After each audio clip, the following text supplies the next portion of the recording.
Alrighty.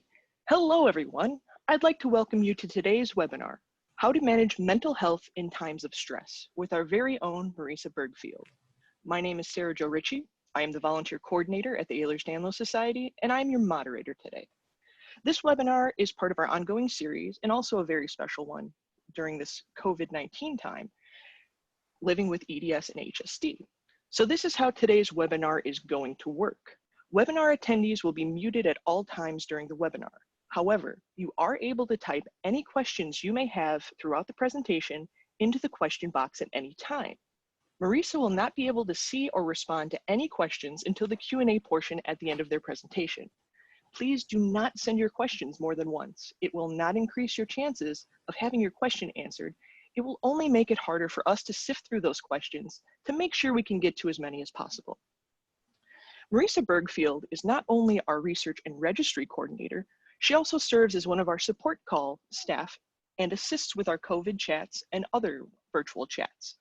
Outside of the society, she is a mental health professional with a Master of Arts degree in clinical psychology. She is currently pursuing her doctoral degree in clinical psychology at Regent University, where she created and runs a group therapy program for individuals with chronic pain and illness. Marisa is very passionate about advocacy and inclusion. She has a special interest in genetics, biology, and mental health. Some of her research interests include mental health misdiagnosis, trauma from the medical journey, and effectiveness of clinical treatment, especially as they pertain to EDS. She joins us today to discuss research-supported ways to manage our mental health during stressful times. And I know we can certainly use that right now. Thank you for coming, Marisa. Thank you so much, Jo. It is an honor to be here today. Welcome, everyone. Recently, I have spoken to quite a few individuals, both with and without chronic conditions, that have been shaken by recent events. As someone with hypermobile EDS and a list of comorbidities longer than a CVS receipt, I certainly understand the added stress our community may be feeling amongst already present financial strain, health vulnerability, as well as isolation. In a time where it feels like so much is out of our control, I'm here to talk about how we can care for ourselves during trauma and stress. There are many ways to approach this conversation, and my goal today is to present you with a variety of resources and ideas to help you build your own mental health toolkit. We're going to start by discussing some general ways to manage thoughts, address emotions, and care for mental health. Then we will talk about how pandemics like COVID-19 can impact us, and we'll end with some resources to connect and empower you. I want to add a disclaimer. I specifically say trauma because I recognize each of us are being impacted differently, and there are very real and tangible things that are at stake for a lot of us. While having this discussion, it's important for me to recognize my privilege and be aware that all of our experiences are different. I encourage you to do the same, meeting yourself and others with grace as we navigate this tough time. I would also like to have a special thanks to Dr. Rachel Stevens, a clinical licensed psychologist specializing in trauma, who reviewed this presentation. Currently, there is little to no research on mental health during a pandemic, and to ensure that I was presenting the most helpful and accurate information possible, I sought out consultation with another professional. So with that, let's get started with some biological basics. As much of how we respond is related to our autonomic nervous system, which I will refer to as the ANS. So here on the screen, you will find an image that depicts how the ANS controls our response to danger. The green section at the bottom would be considered an ideal situation, such as social engagement with no threat detected. When faced with potential danger, the ANS responds by shutting off our parasympathetic nervous system, which controls the rest and digest functions that operate in that optimal green section. When the brain detects danger, it enters a fight or flight mode, as noted in the red portion of the image. In this stage, the body redirects focus to survival, dumping adrenaline and cortisol to keep us alert and ready to respond to the threat. These chemicals can cause heart racing, difficulty breathing, fatigue, and feeling on edge. A flight response will often appear as anxiety symptoms, as they both source from the same biological mechanism. Elevated arousal can also cause a fight response, producing emotions such as rage and irritation. People are often familiar with fight or flight, but there is also another component I want to address today, and that is the freeze response. The freeze response is often the most stigmatized reaction to stress. Once a certain level of threat is detected, our body's response of, I can fight this, transitions to, I can't. The parasympathetic nervous system is again engaged. Endorphins are released, and these endorphins increase our numbness and our overall pain threshold. Emotions during this stage may include depression, hopelessness, and shame. As you can see, each layer has different physical, mental, and emotional responses to them, and all of which can directly impact our immune system as well. Awareness of this process may be key to understanding your individual response and needs during this time, especially as the situation and our responses are likely to fluctuate. We may find ourselves in more than one area on this graph at different points during the day or even within an hour. All of this to say, if your body has detected danger, elevating the ANS becomes a smart survival technique. This does not mean you are overreacting. However, the body's response does become a problem when it causes more stress than benefit. For this reason, it is important to be aware of the ANS process and address the body's response before moving towards our thoughts and our emotions. So how do we take back control and calm this natural defense? First, it is important to see if your body's response is actually out of proportion to the situation. Ask yourself, what do I need? Do I have the means to meet those needs? If not, what can I do to reasonably increase my safety? This may seem overwhelming, so breaking the process down into smaller parts can be really beneficial. Instead, try asking, what do I need in this moment? Sometimes, in our panic state, it can be difficult to see solutions clearly, and it may be beneficial to speak to others to gain perspective, ideas, and resources to help create a plan. Let's practice with an example. Perhaps medication is in need, and you are concerned about accessing your prescription or other supplies. In this situation, you can call or access a patient portal to speak to your prescriber or pharmacist to better understand your options. Then you can create an informed and tangible plan that increases your safety, which can be empowering and also assist with the hyperarousal of our autonomic system. After completing your safety plan, you might not feel as safe as you actually are, and that is okay. We just need to communicate that safety to our autonomic nervous system. Think about it this way. If our ANS detects danger threats,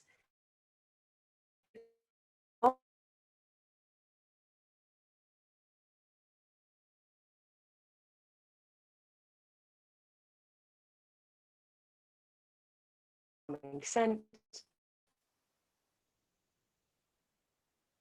feeling a soft blanket, focusing on things visually pleasing, such as a beautiful heart, focusing on or other your hand against your the warmth of your Hey, heart. Marisa, just Activity. hang on for a second. We're having some really bad audio glitching. I'm not sure if that's on our end or if it's just because Zoom is overloaded. So let see if you've got anything around there Wi-Fi wise you could turn off to maybe boost the signal for you.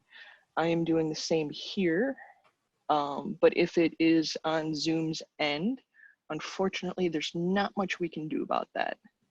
No worries. I wonder if also stopping my video would be of assistance.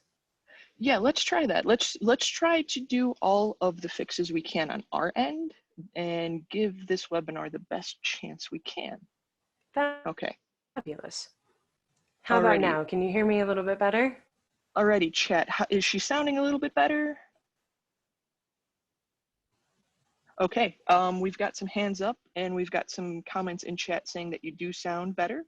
Hopefully Great. that's just a glitch. Oh, you're sounding like you're breaking up again. Can everyone hear me now? Okay, they Can say it everyone? seems a little bit better. So yeah, let's restart from this last slide and we'll try to do the best quality we can with what we're given. Sure, I will step it back here one more. So we'll start back with assessing safety. And if that happens, please just let me know and I will do what I can to try and repeat myself and create a clear audio.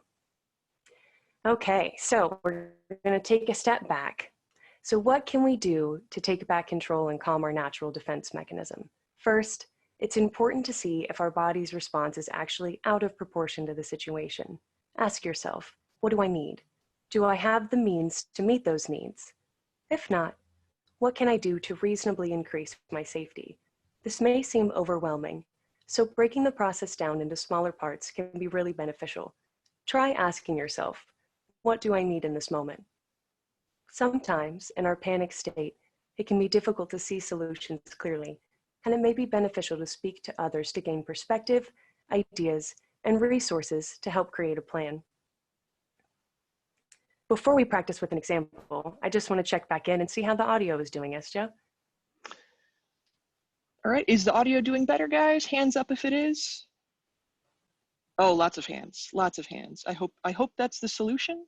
But we will keep checking in just to make sure, because like life is out of control. Sometimes technology goes out of control, and we're just going to do the best to give you the best quality webinar we can. Thank you so much, guys. All right, so let's practice with an example. Perhaps medication is in need and you are concerned about accessing your prescriptions or other supplies. In this situation, you can call or access a patient portal to speak to your prescriber or pharmacist to better understand your options. Then you can create an informed and tangible plan that increases your safety, which can be empowering and assist with the hyperarousal of our ANS. After completing your safety plan, you might not feel as safe as you actually are, and that is okay. We just need to communicate that safety to our ANS. Think about it this way. If our autonomic system detects danger through our senses, it also identifies safety the same way, so we can intentionally send reassuring signals to our brains that things are okay. We can achieve this by producing safety-filled sensory information to our brain, such as a candle and a calming scent, feeling a soft blanket, focusing on things that are visually pleasing, such as beautiful art. Activities such as these help communicate safety on an emotional level as well. Now that safety is assessed, we can move on to dealing with thoughts and emotions. During our planning process, we likely identified things that are out of our control. Not having power can result in feeling vulnerable, panicked, or frustrated. It is easy to get stuck on uncontrollable aspects of situations, as well as the overwhelming thoughts or emotions that can come with them. This is especially true if we do not accept when something is out of our control. For the sake of this discussion, I will talk about thoughts before emotions, but it is important to know that there is no set order, and you might be more drawn to thoughts or emotions based on personal factors and cultural factors. When we identify situations that are out of our control, it is helpful to redirect thoughts to focus on what we can influence, which helps us feel more empowered, less vulnerable, and reduces the overall stress response. Here are just a few examples of positive thought replacement. Positive affirmations replace statements that contain should, ought, and can't, and instead use can, I will, and I am going to. Positive affirmations may appear in the form of mantras, such as I am safe or people are in my corner. Number 2, let it go. After you learn from a situation or have made a plan of action, release it from your mind. You have done all that you can with it. Like a program running in the background of your phone or laptop, it is taking up space and slowing you down for no good reason. It may help to visualize yourself closing that tab in your mind, the same way you would with a computer. Number 3, counting your joys and blessings helps refocus on the good things in life. It also makes you intentionally search out happiness. Journaling is great for reflection, and positive activity scheduling can also be helpful with motivation.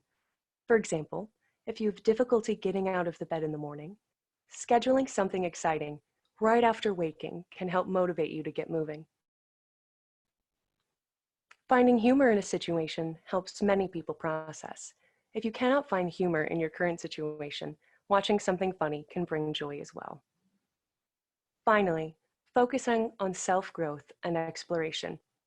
Now is a great time to dive into learning about yourself. If you have access to internet or books, you can pursue quizzes like the Enneagram, look into therapy, learn new skills, or increase knowledge. This also includes reflecting on growth you are already experiencing and celebrating it when you find it, no matter how small. In that spirit, allow me to take a moment to congratulate you for being here. It shows that you care about your mental health and that you want to make a difference. That alone is something to be celebrated. Now that safety and cognitions are addressed, let's move into emotions. When checking in with your emotions, it's important to remember a few things. First, emotions are complex, and it is common to feel more than one at once. Second, sometimes emotions are rational, other times they are not. Regardless, they are valid and deserving of recognition. Beyond that, emotions can provide crucial information about our environment and our needs that can be very helpful. For example, when we are sad or angry, what does that tell us about our situation, our needs, and struggles? Due to the complexity of our emotion, it may be helpful to look at a list of feeling words, as well as reflecting internally. The emotion wheel shown here is an example of a way to dig deeper, be specific, and explore other options. While it is easy to say, I am fearful, within that word, there is a spectrum of experiences, including dread, inferiority, and panic. Identifying those specific emotions helps us to explore and process our feelings, rather. After identifying and processing one emotion, you might find another was hiding underneath. Many people are more comfortable experiencing anger, which is seen as being more empowering, rather than underlying fear, guilt, or vulnerability that may be present. The anger iceberg, created by the Gottman Institute, is a visualization of potential emotions that lie beneath anger. While anger remains the main presentation, or the top of the iceberg, the other emotions lie underneath, unprocessed. I also want to take a moment to recognize it is natural to want to suppress or avoid difficult emotions that can arise. When the ANS is activated, we may seek to instead soothe ourselves with food, substances, self-harm, or even hurting others, all of which may cause further damage or distress. Identifying and facing your emotions is vulnerable and may be best pursued with a mental health professional. However you choose to pursue and move forward, it is important to acknowledge and manage emotional stress as quickly as possible, as delayed processing may lead to more negative, long-term physical and mental health outcomes. Recognizing our emotions helps to process them and then let them go. It is important to remember that emotions and thoughts are not forever. It is okay that our feelings may be out of alignment with our thoughts, and when our thoughts are logical, that discrepancy can be for the best. Remember, when heavy emotions arise, acknowledge them, make space to process, but never let them overstay their welcome. If you find you are truly limited in the ways you can influence your situation, remember, you have power over your response. Now, I recognize managing emotions takes practice and is easier said than done. So here are some other ways and resources that may assist you in self-regulating and coping. First is deep breathing. Deep breathing is a great way to calm our ANS. This, of course, can be done without technology, although there are many videos and apps available for those that are interested. Mindfulness has also been shown to benefit the autonomic system through things such as meditation. I have also included some mindfulness resources here that are for all individuals, but specifically include how activities can be integrated when teaching, as I recognize many of us have become teaching over the last month. Mindfulness is a way to focus on the thoughts that are in, which can be helpful for everyone, especially in some of the newfound situations that we're in. Engaging in activities that grounds us also helps to soothe the ANS and helps bring us to the present moment. One of my favorite grounding activities is searching the room for 5 items that are all shades of the same color. Another that I really enjoy is checking in with each of my senses, seeing what I hear, see, smell, taste, and feel. Or simply, you can also rub your hands together and focus on the sensation.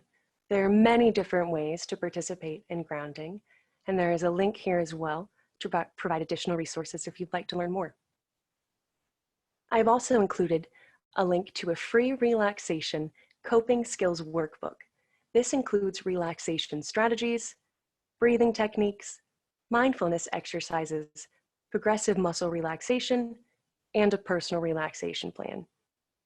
I have also listed some free technology for anxiety. While Headspace is free to the public, Headspace Plus is currently being offered for healthcare professionals as well, as they see the need for mental health services for those that are on the front line, and that may be helpful to some of you during this time.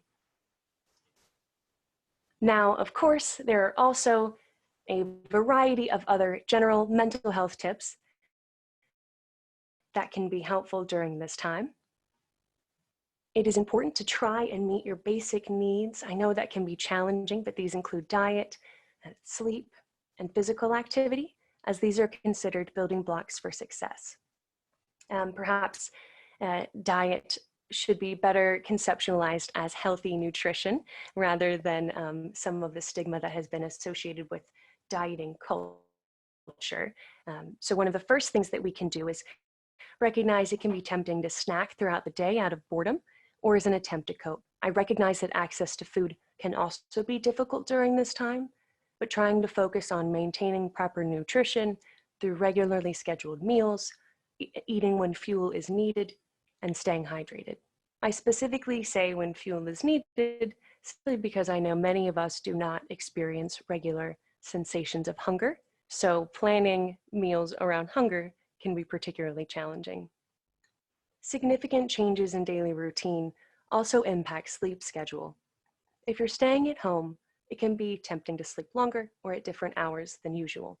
However, it is important to maintain healthy sleep hygiene. This includes obtaining the appropriate amount of sleep based on your age, and it is also important to keep consistent sleep and wake times during the week and the weekend. I also recognize that physical activity looks different for each of us. So all I'll say is that it's important to accommodate your normal activity to be done within your current environment, whatever that looks like for you. Additionally, connection, self-care, and spirituality have been shown to assist with coping. Maintaining social support provides a sense of normalcy, boosts resiliency to and recovery from illness, and has been shown to relieve stress and help with processing. Arguably, both this slide and the one that came before could be considered self-care. In this instance, self-care may also include established routines, familiarity, creativity, or music. It's important to differentiate self-care from comfort, as self-care also includes less comfortable. Overall, the focus is on health rather than ease, which differentiates self-care from self-comfort.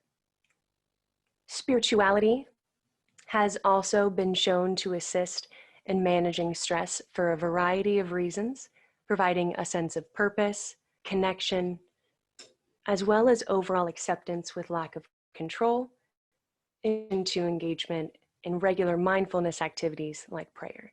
Together, all of these activities not only increase our physical health, they can positively impact our mental health as well. Individuals may find it helpful to combine these to create a consistent routine with scheduled sleep, meals, snacks, social connection, and other positive activities. Spending our time intentionally helps us meet basic needs and care for our mental health. In situations of isolation, a daily schedule also helps to maintain a sense of normalcy and redirects our focus to activities that empower us.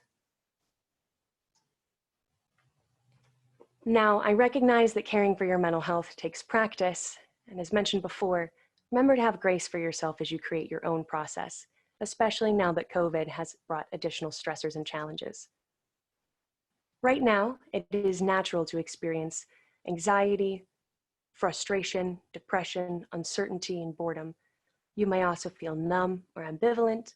You might experience some disassociation, whether through derealization or depersonalization, and that's where things no longer feel real. There's a separation from our reality. Some of this is attributable to the ANS, and other parts are natural that are occurring as a part of our situation. Kids and teens may respond differently to stress. So children may express distress through crying, irritation, regression, which is returning to activities that one has outgrown. This might include wetting the bed, thumb sucking, etc. They might also express distress through worry, sadness, or unhealthy patterns related to sleeping or eating. For teens, there may also be irritability coupled with acting out behaviors, school avoidance or lowered performance, difficulty with concentration, or disinterest with activities that were once enjoyable. There might also be an increase in somatic symptoms and use of drugs, which is also seen in adults. Of note, new psychology research suggests that quarantine may cause negative psychological effects in adults. This includes trauma symptoms, anger, and confusion. Similarly, Dr. Wang et al. Recently published a study on reducing negative mental health impact in children during confinement. They recommended web-based educational videos to promote a healthy lifestyle at home, as well as open communication between children and parents, and online services provided by psychologists to assist children with coping. Additionally, a great portion of research indicates that how you obtain your information directly impacts your mental health. Social media may escalate anxiety more than traditional media. After a study on risk perception during the Zika virus, Dr. Chan found that as individuals read more on social media, their perception of risk increased, while individuals observing information on traditional media were more likely to engage in protective measures. However, Dr. Paul Slavic noted that traditional media is now producing significantly more information than what was present during the Zika virus. This is important because the increase in media coverage may cause negative results for mental health and overall negative factors. So Silver and colleagues found that after the Boston Marathon bombing in 2013, individuals with the highest exposure to news about the event had a more acute stress response than those who were directly involved. A year later, the same individuals with the acute stress response from news coverage also showed to be more concerned about Ebola, despite having a lower potential risk in the United States, where the participants lived. So this together is important because it suggests a potential long-term negative impact from how we are viewing the news and information. Ultimately, the goal is to stay informed from proper sources, but to be mindful about the amount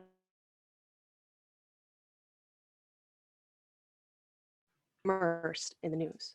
So We here are some lost you again tips there, to help Marisa. view the Sorry news about in a that. way.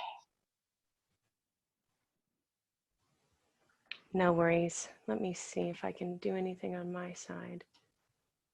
Can Yeah, you I hear me think now? we can hear you. I think it's got to be the Zoom platform. It's overwhelmed. So we'll do the best we can. If we need to re-record parts, we will re-record parts before we post it to YouTube and add captions if need be.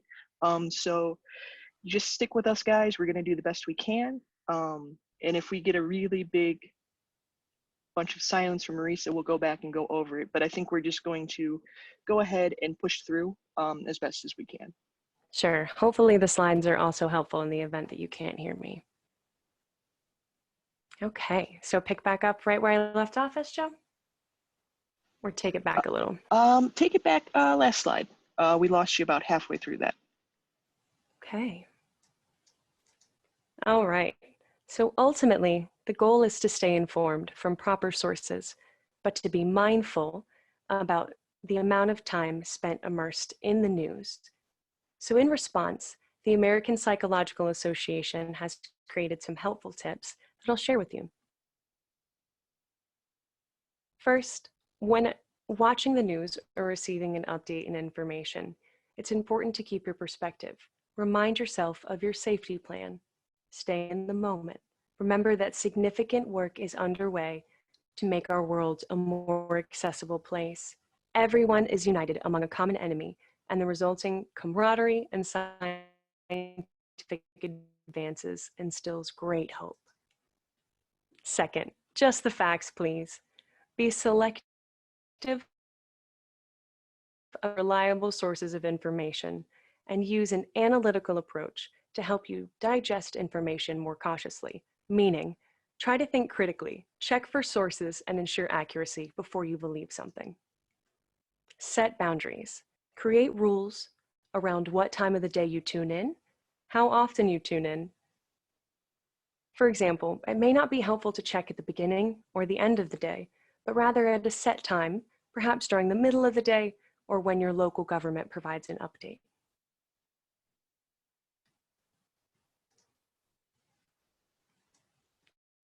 For children, it may be useful to limit and observe information children consume as well.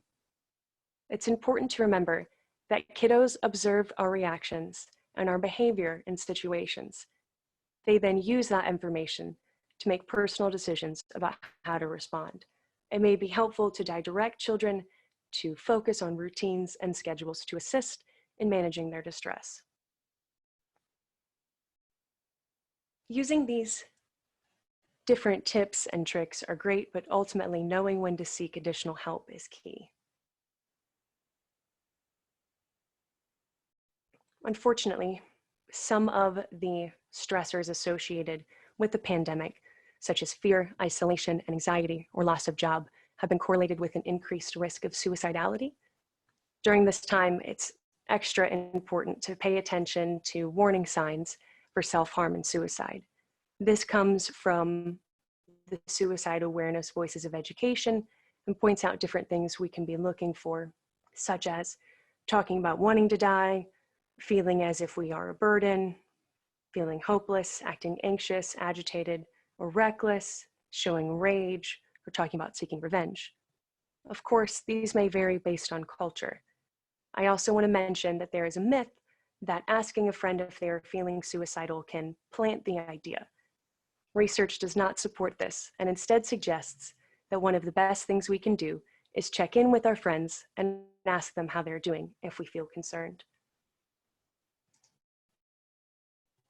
If you or someone you love are thinking about ending this slide and the next, you will find resources all over the world for people who are feeling the same way.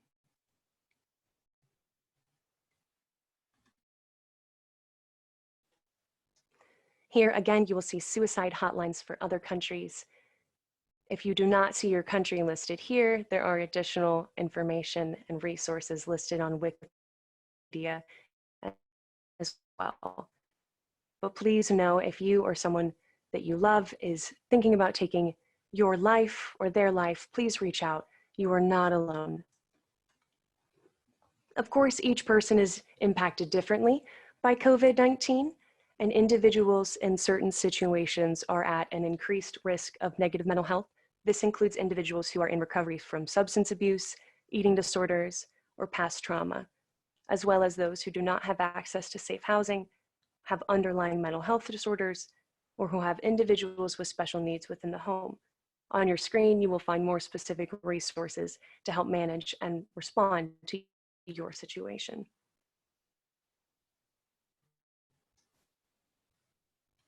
No matter what you are experiencing, utilizing a mental health professional for assistance is recommended. Over the last month, I've seen a drastic increase in the number of people offering online services.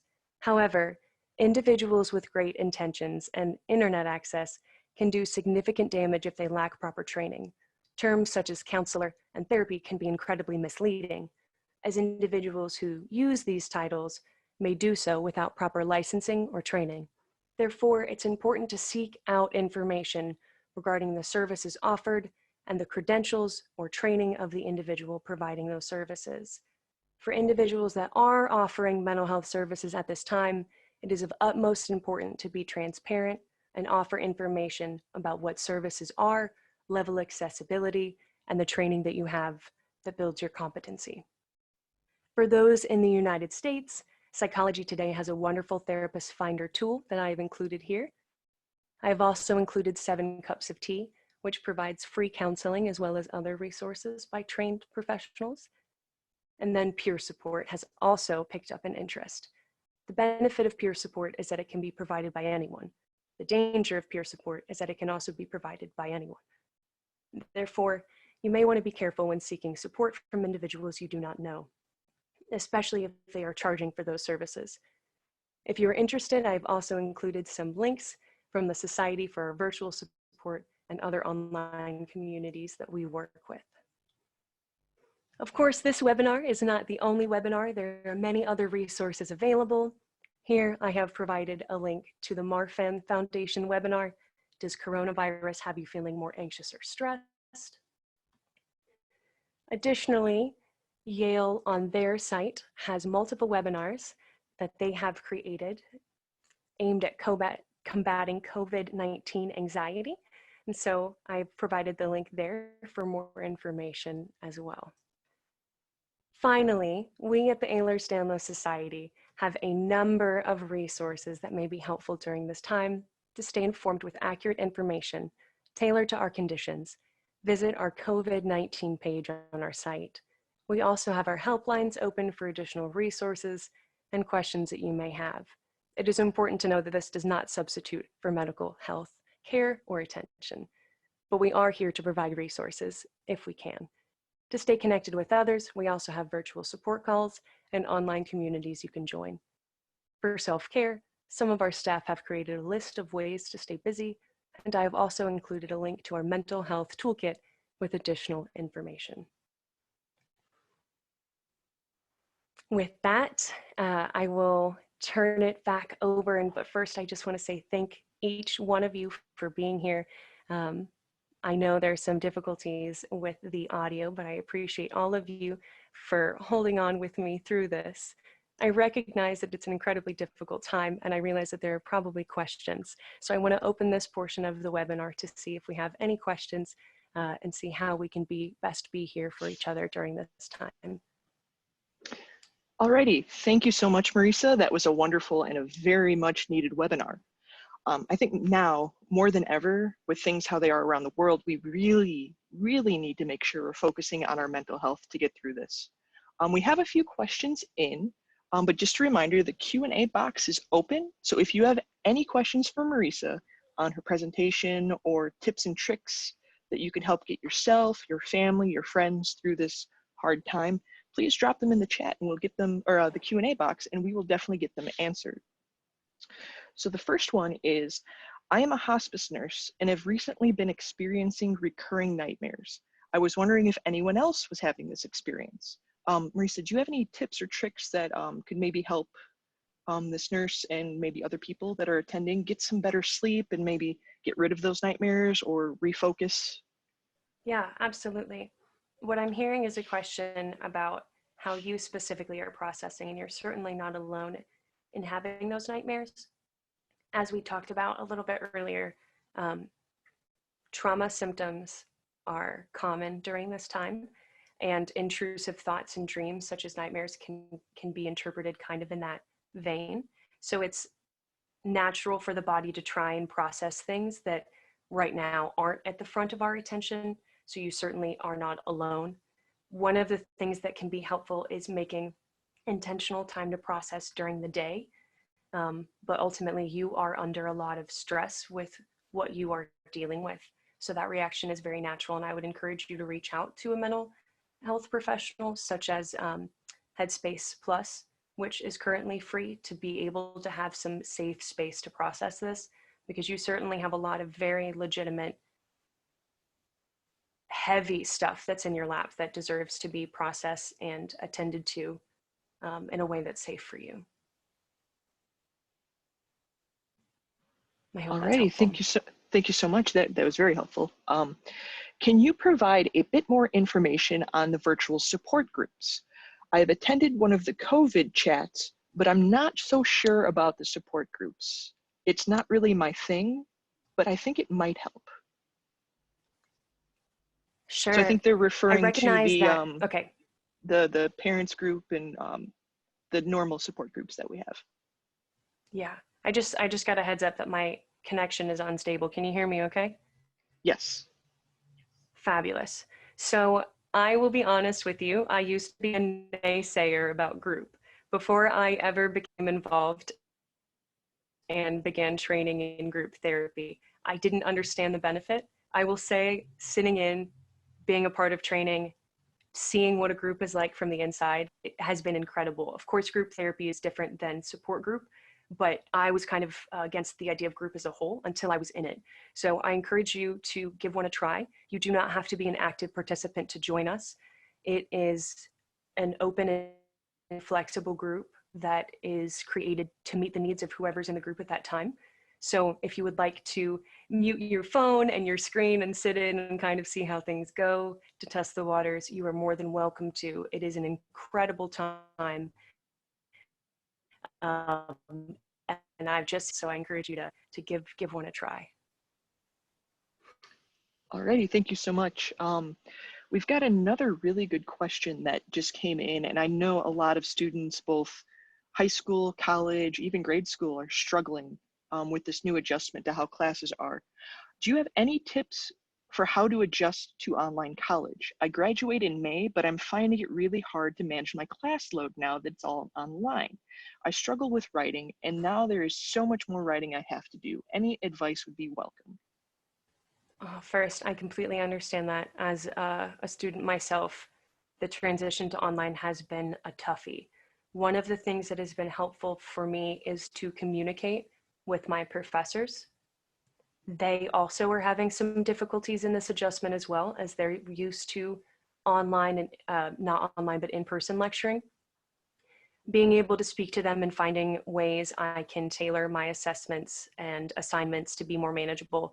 They've been very helpful, and they understand that we didn't necessarily sign up for online classes when this happened. So I encourage you to just create an open line of communication with your professors, and perhaps even the Disability Office Resource Center at your university or college, as they may also be able to have guidance as well. I know one of the things for us was the classes stayed the same length rather than being shortened. And so talking to the professor about increasing breaks and changing some of the options for assignments has been very helpful. So I hope that that provides some options for you. Fantastic, thank you so much.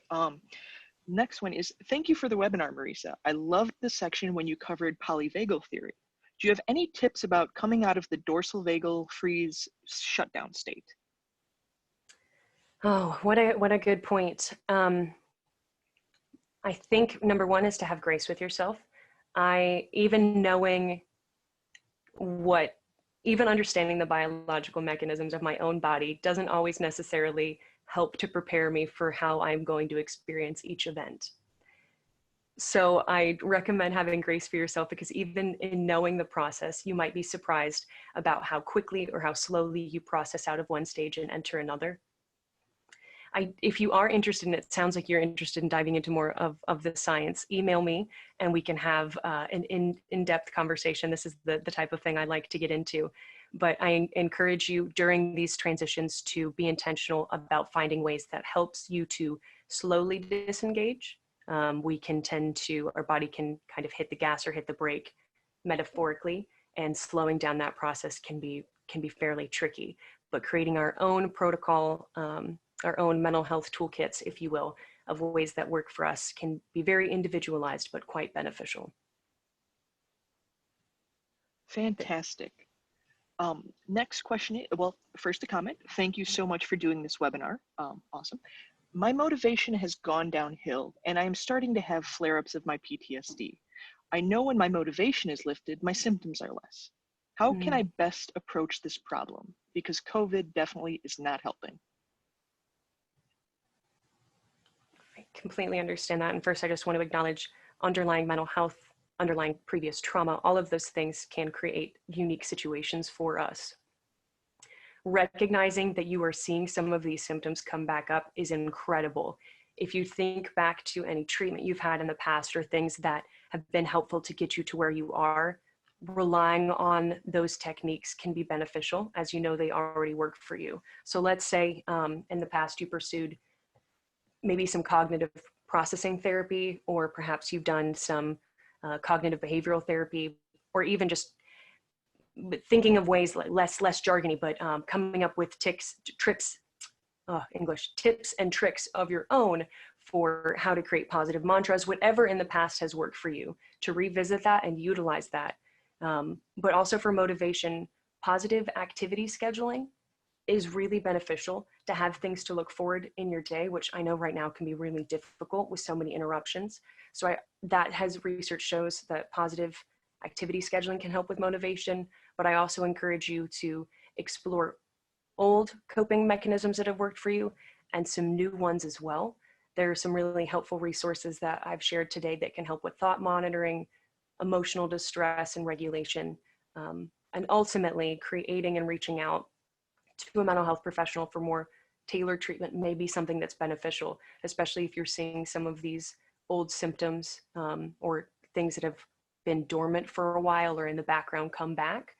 I think it would probably be worth it to check in with someone if you don't already have a relationship, to go ahead and create one.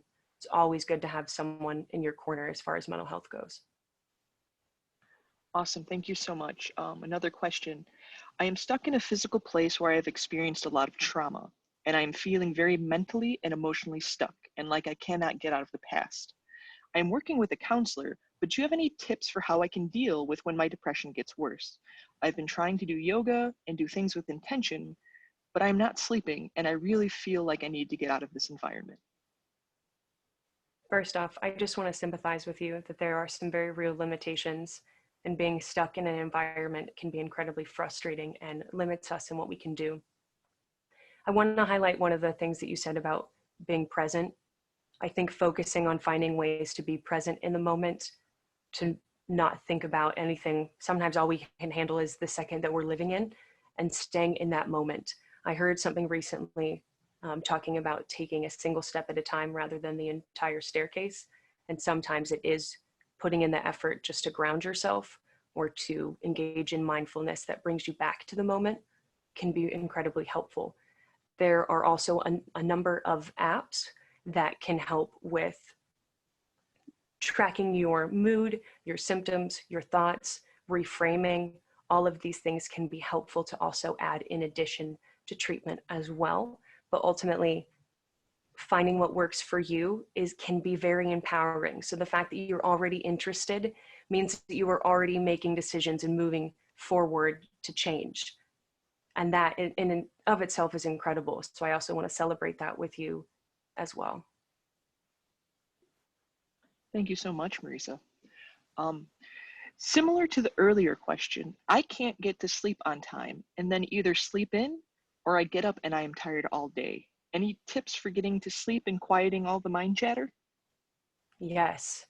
Honestly, right now, some of the tips and resources for insomnia symptoms can be incredibly helpful. Trying to make sure that you have consistent wake and sleep times is important, but I recognize, and what I'm hearing is you can put your head on the pillow, but that doesn't mean the mind is quiet. Each person is different, but journaling before bed, I know for me personally, reducing back when I am watching the news, pulling that away from my bedtime has been helpful. So really leaning into tracking, what are your thoughts about? Where are they coming from? What are the things that you were doing right before bed? And tracking your overall sleep behaviors, knowing your patterns can help change them. So making sure that some tips that individuals that have insomnia in the past have used have been making sure that you're not staying in your bed while you're awake for an extended period of time. If you are having difficulty falling asleep, getting up and getting out of bed. Unfortunately, if we get into a pattern of laying in bed while we are awake, our body can then associate being awake with being in bed. So breaking that can be a little bit tough, but there are lots of resources out there that may be assistance to you. Feel free to email me if you would like me to send you some. Thank you so much. Can you elaborate on your mention of obsessions during quarantine? I've always had a thing about germs, but it's really ramped up lately now that there's a really dangerous germ. What can I do?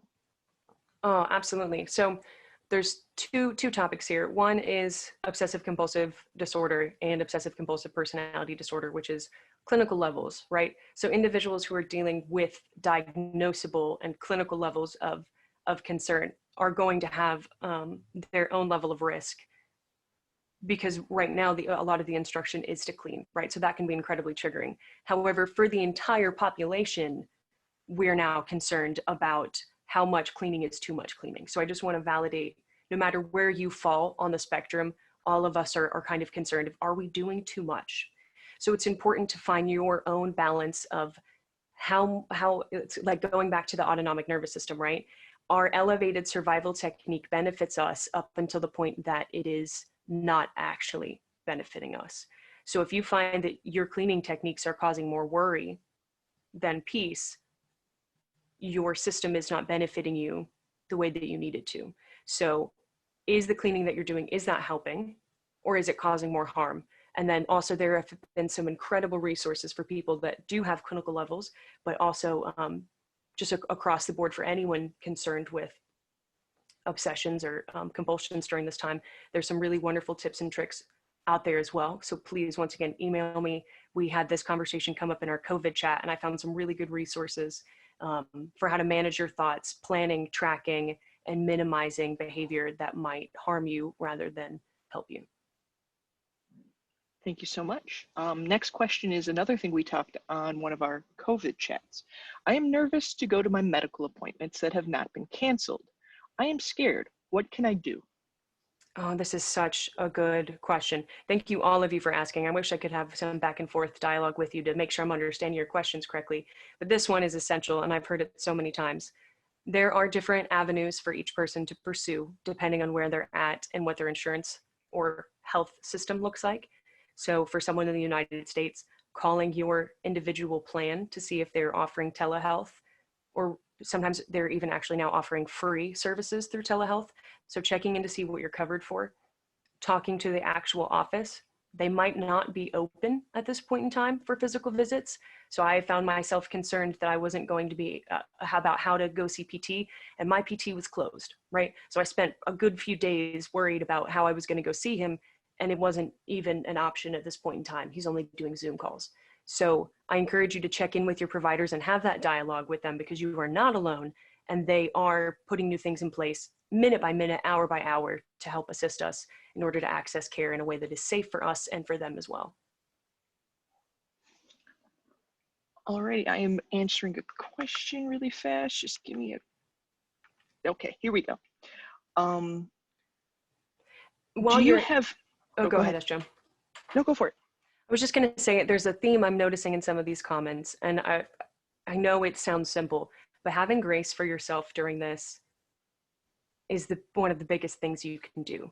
We are going to respond differently. Some of us are going to have nightmares. Some of us might not have nightmares. Some of us might find ourselves spacing out, staring at nothing in the middle of the day, and then are laughing a couple minutes later. It's okay to have different reactions. It's so important to make sure you're keeping yourself safe. Really, the safety is the thing that is essential here, but having grace for yourself and your reactions is so important.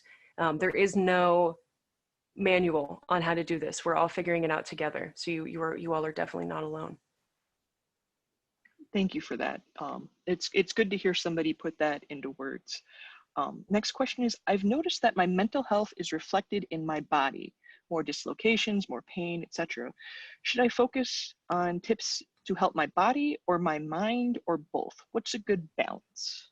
You bring up such a good point. There's so much of an overlap, especially with connective tissue.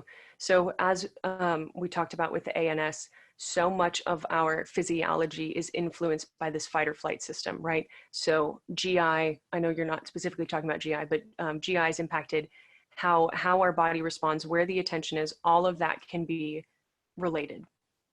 So I hear the main question of which. I wouldn't say one or the other. I think perhaps it is a combination of both, but also working with your medical professional. So I know my PC would probably tell me, my autonomic nervous system is the thing that I should be focusing on first, and breathing and things of that nature, and then assessing. So I don't know that I have a clear-cut answer for you, but I will say this that has been helpful for me. When I am trying to calm my mind, sometimes my body symptoms get in the way. So that is why I personally go for the ANS first and do deep breathing. But there are certain exercises, there's things like body scanning, where you search through your body and identify how you're feeling.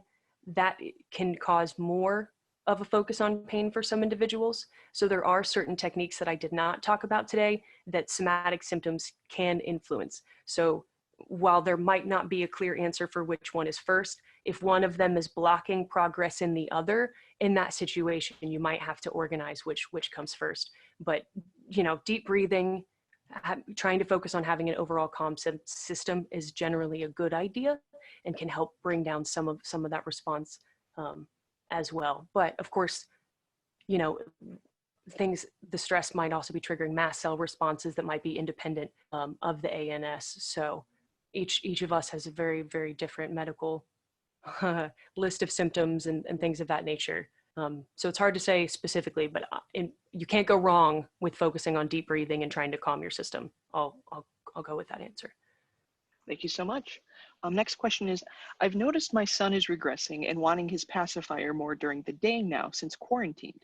Do you think slowly weaning it again would be good, or should I let him use it to cope when he needs? He does typically have it every night to sleep. The CDC, the Center for Disease Control, has a really great resource right now regarding children. I think it's important to increase, how should I say this? I think it's important to sprinkle in different ways to help with coping in addition to, right? So if you see that your kiddo is regressing and is showing signs of distress, that is one way that they are trying to meet their needs. But there are other things that you can do in that environment to help increase that sense of safety. So the binky or the pacifier isn't the main thing. Those needs are being met elsewhere. Certainly not saying that a binky is not going to help, right? We seek out things to soothe us because they work in one fashion or another. But to me, in that situation, that's a sign that your kiddo's distressed. And then there are multiple different ways that you can kind of meet that distress by changing the entire situation rather than just focusing on the one pacifier, if that makes sense. Alrighty, thank you so much. Do you have any tips for managing stress in a living situation where I feel out of control of what family members are doing? I am high risk and am being very cautious with potential exposure, but members of my family are not as cautious. This is causing a sense of loss of control for me and stress among the family members. So this has actually been a conversation we've had multiple times on the COVID chats. And first, I'm so sorry. There is an invasion of boundaries it can certainly feel like an invasion of boundaries or disrespect for your own life when something like that happens. So while the other party may feel that it is simple, to us, it can often feel that our life is on the line. Recognizing the difference in perspective can be helpful, but it certainly doesn't always remove that frustration. I think it's natural to be frustrated and to be angry in that situation because you're trying to protect yourself. But you also bring up the fact of accepting things that are out of your control. One of the biggest things that we can do is look at something and decide how much of the situation we can control, and then release the things that we can't, and refocus on how can you make yourself feel at peace? How can you make sure your personal space is sanitized effectively? It doesn't necessarily solve the solution, but it refocuses perspective in a way that gives you more control and more power, which can hopefully reduce that frustration. But honestly, the frustration is natural and makes sense. Alrighty, thank you so much. Next up, we have, I'm struggling to calm the constantly wired and anxious feeling. I meditate a lot, but this is no longer helping. I can't exercise because I'm too unwell, and I feel like the only avenue left to me is medication. What do you think about taking anti-anxiety medication, literally just because of the epidemic? So it sounds as if you are referring to your body entering in fight or flight state, right? It sounds like more of a flight state than anything else, which is natural. We know that when we stay in that elevated condition, if you were, for so long, negative things can happen, right? We start to go into adrenal exhaustion, we get fatigued, et cetera, et cetera. So staying in that space isn't good. It obviously doesn't feel good as well, right? Obviously that's, you're saying, hey, I don't feel good. Research says that medication and therapy together are beneficial for disorders related to anxiety. I do not think it would be beneficial to immediately pursue medication without potentially seeking mental health services and seeing if a combination or just the services and just talking to someone would be of assistance, because this is a very unique situation. However, I recognize that it might be difficult to get access to a mental health prescriber. So what I will say is this is an incredible opportunity to work on honing your skills for how to deal with stress and anxiety. I would encourage you to utilize some of the things that were included in the slide today. There are free apps for people that you can speak to, just having a place to talk about your feelings. There's some body mapping, there's relaxation practices. There's so much out there that can help us. Not everything does, and that can be discouraging. But I say it's very similar to dating, right? When you try one thing and it doesn't work, don't give up, keep trying other things. Ultimately, if you and your providers think medication is the way to move forward, I would just encourage you to have that conversation, as many medications can also cause side effects that impact our other health syndromes, right? So final answer, I would say pursue the resources that are here, look into speaking to someone else, and then with another professional during that dialogue, have a discussion with them about what would be most appropriate for your situation. Alrighty, thank you so much. We are at time, but Marisa has wonderfully agreed to make sure we get as many questions as we can get in. So we're going to stay over about 10 minutes if you'd like to stay. If not, we totally understand. The next one is, thank you for the presentation. How can we, myself and 3 kids with hypermobile EDS, decrease cortisol levels? It seems nights are difficult in being able to ease anxiety and enable quality sleep. Doctors discuss it, but have not offered solutions. I'm actually going to go back to my slide on the autonomic nervous system, because there's some really interesting stuff on the side that I think would be beneficial for this conversation. Hopefully you all can see this now. So you're talking about bringing the cortisol levels, the adrenal levels down. So you're talking about being in this fight or flight portion here in the middle, right? So we see the symptoms that are next to it. If we come down into the bottom, where the social engagement is, there is being in the present, there is moments of joy, there is feeling grounded. When we dip into these experiences and we try and do what we can to experience compassion, during this stage, when we experience mindfulness during this stage, it slowly brings us back down, right? So all these things that I talked about today, practicing grounding, practicing meditation, being in the present, looking for humor in your situation, these are all ways to tell your body, hey, I almost think of it like this, right? If I'm sitting here coloring something, my body thinks, oh, I mean, she can't be in immediate danger. She's sitting down coloring something. Maybe we're overreacting, right? And then it's like, oh, she's also having a cup of tea. Huh, she definitely wouldn't be sitting down to have that cup of tea if she was in a life or death situation. Maybe we need to take it down a notch, right? So you're dipping in intentionally in this bottom portion to communicate to your brain through the soft blanket, through the nice smelling candle. Hey, it's all right. We're not actually running for our lives here. We don't need to have the heart rate all the way up. We don't need the blood pressure to be doing what it's doing. We're happy, we're present. Take it down a notch, body. And then the body will slowly start to listen to the information we are feeding it, if that makes sense. That does. Thank you so much. And we are down to what I believe is our last question. I'm having a flare-up with my comorbidities related to EDS, mainly digestive, and all of my doctor's appointments have been canceled. How can I get medical help when I can't see my doctors? So that's tough. I actually want to break that into two parts. The first I want to touch on is the digestion issues, right? So if we hop back to this photo, we can see digestion is one of the main things that's impacted. So during fight or flight, digestion is going to be decreased. We already, most of us have difficulties with gastric motility, right? So us entering in an elevated state of arousal is going to mess with already complicated system. I guess I'll say it that way.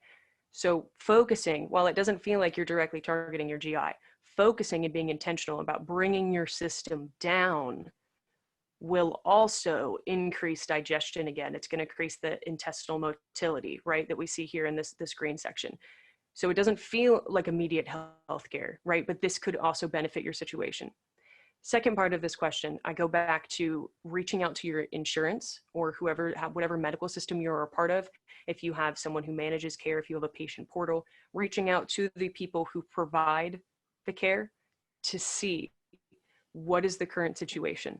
If there is a provider who cannot actively see clients, they may have other resources for people that can see you during this time. These are all ways that we kind of have to stack together, right? So just focusing on one component of this isn't going to be the end all be all, but it's calling our team, speaking to our team, and also, focusing on bringing our system down. It's a both and. But I also recognize I didn't even want to call my provider to have to deal with the information because I was so anxious about it, right? So I certainly don't want to oversimplify the situation. Even just calling and reaching out to get the information can cause anxiety. So I sympathize with you there. All the more reason that we can focus on trying to calm ourselves so that way we can navigate, because this is stressful, right? And then hopefully our medical team is also running at the same rate we are to try and make things more accessible for us. So even if your doctor can't see you today, that situation might be different tomorrow or next week. We are seeing growth at an absolute rapid rate. So I encourage everyone still on the call and anyone who listens to this, things are changing rapidly. We see these needs, we are adapting the best we can, and ultimately the world is becoming a more accessible place. So while it's incredibly scary right now for how to see your providers, I've spoken to providers as well, and they are also concerned about seeing you and are working to try and make that work for both parties. So I hope that's encouraging.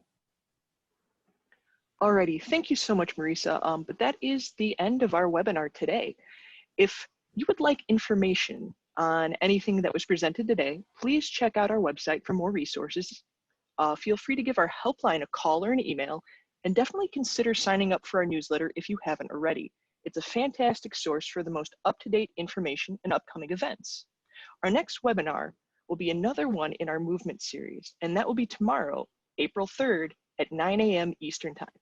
Yes, I did say that correctly. It's 9 a.m. Eastern Time because we are being joined by Rowan Pierce, a physiotherapist from Western Kids Health in Perth, Western Australia. Rowan will be joining us to introduce parents to the upcoming 12-week online exercise program that is safe for kids with EDS, HSD, and hypermobility. The sign up is up on our website and should be on various social media platforms as well. With that being said, thank you again, Marisa. These are definitely trying times more than ever, and we do need to look out for our mental health and look out for each other as well. So thank you for also looking out for our community. And just a reminder, Marisa is one of our fabulous staff members that has jumped in to help with our Let's Chat COVID-19 virtual support groups and our normally scheduled support groups. We've had a lot of community members come out and just talk about how COVID-19 is affecting their lives. We troubleshoot issues people come across, and it's just a nice place to come and just talk and interact with others, since so many of us around the world are either under a shelter-in-place order or are self-isolating to stay safe. So please come out and join us for one of our chats. Now, technology Yes. permitting, and as we've seen today, we might have to re-record a little bit of this webinar, but it should be available on our YouTube channel within the next week or so. We're going to try to get the slides and all of those great links up a little bit faster. But if you found this webinar helpful in any way, please consider hitting that like button once our webinar is available on YouTube, and then subscribe to our channel so you can be alerted to when we're uploading our videos. Once again, thank you so much, Marisa. I hope that you and everyone that joined us today has a wonderful rest of your day and stays as safe and as healthy as possible.